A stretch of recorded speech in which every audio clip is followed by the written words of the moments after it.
I am back at the site of the future orchard. I said in the last video I would explain the long season bed in the middle in a later video. That's what I'm going to do today. I want to talk about what I mean by a long season crop, why I need them in a separate bed, the physical layout and crop rotation that I'm going to use, and then finally how I'm thinking about cover crops to try and improve the soil over here. Why I have to treat the long season crops differently has to do with how I grow in the main garden, which will be over there by the house. I plant my spring and my fall crops in half of the beds, and I plant my summer and winter crops in the other half. And with that, it's a pretty tight rotation, especially between the spring and the fall crops. And I found that anything that takes longer than 12 weeks or about 84 days to grow is really, really hard for me to fit into that rotation. I've got a chart here with what I generally grow and the total time that it takes between germination and maturity. And you can see that I have several crops that are at or past that 84-day mark. The good news, and I've color-coded them by the method of growing, is that not all of them have to be direct seeded. And the ones that can be put in as a transplant, as an example, broccoli or cauliflower, they might take longer than 84 days, but because I can start them as a transplant, much of that time occurs outside of the bed, so they can go in the main beds. Similarly, the dried beans that I'm going to grow, they live most of their life up on a trellis. Because they're physically out of the way and not in the bed, I can still make them work in that rotation. That leaves me with 7 crops that are really hard to grow in my main beds and consequently that I've never grown. When I thought about the layout of this area and the crop rotation, I had to think about what was going to be in the beds when. The good news is 6 of these 7 follow a really similar schedule. They are planted in the spring, they grow through the spring and the summer, and then they are harvested in the fall. Garlic is the oddball. It is typically planted in the fall, it overwinters, it goes through the spring and the summer, and then it is harvested sort of late summer, early fall. Because of that, it's almost like a complementary off-cycle crop that I can grow in between 2 of the others. Consequently, when I thought about laying out the bed, the way I'm going to do it, it's a 40-foot diameter circle, and I've divided that into 6 equal wedges. I then am using 4-foot wide beds with permanent 2-foot access pathways on all sides. And that allows me to reach into those 4-foot beds, and I don't have to reach the full depth of it.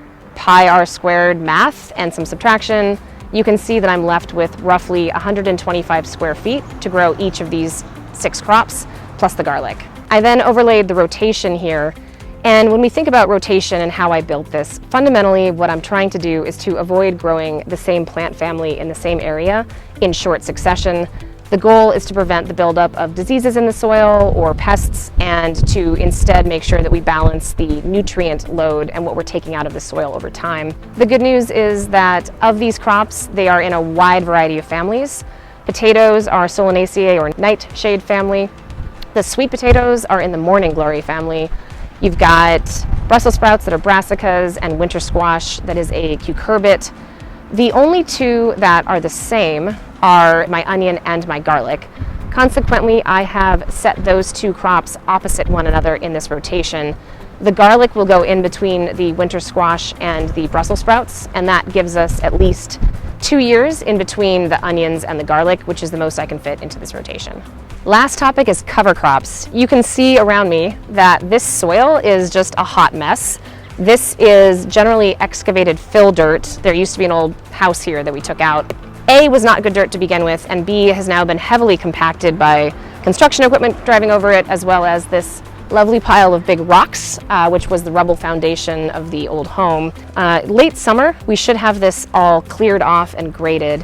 In order to make this somewhat plantable, my plan is to put in a mix of cover crops to help break up that soil and add some nutrition and organic matter back into it. That will be a mix of daikon radish that has a deep taproot. I'll try and show a diagram here of what these roots look like. But so daikon radish has a nice deep taproot that will help tunnel down and break up the soil.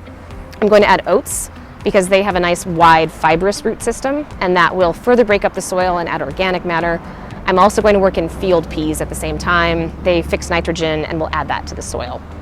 All of this will winter kill, which means I don't have to terminate it later.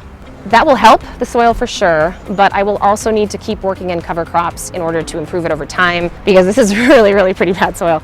My plan, since most of these crops are harvested by the early fall, late summer, is to put in a mix of buckwheat and alfalfa as a cover crop at the end of each harvest.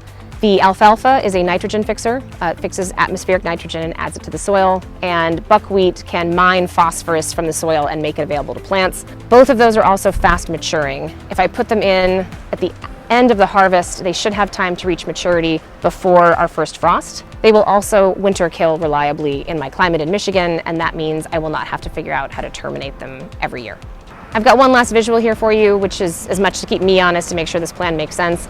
I did a wheel view over 6 years showing all of these crops going in and out of one bed and the activity including the cover crops. It might sound a little complicated, and it probably was for me to go figure this out, but once I have a plan, you can see it's pretty simple and it just flows one thing into another year over year and gives me a nice amount of diversity of crops and activities going on in each of these beds.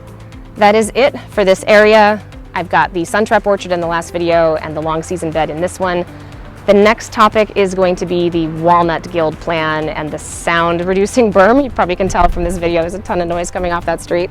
I'm going to try and do a physical berm to block noise as well as a walnut guild in the northeast corner of the lot, which is over across from me. That'll be the next video. Until then, I hope this was helpful. Let me know if you have any questions or comments. Thanks.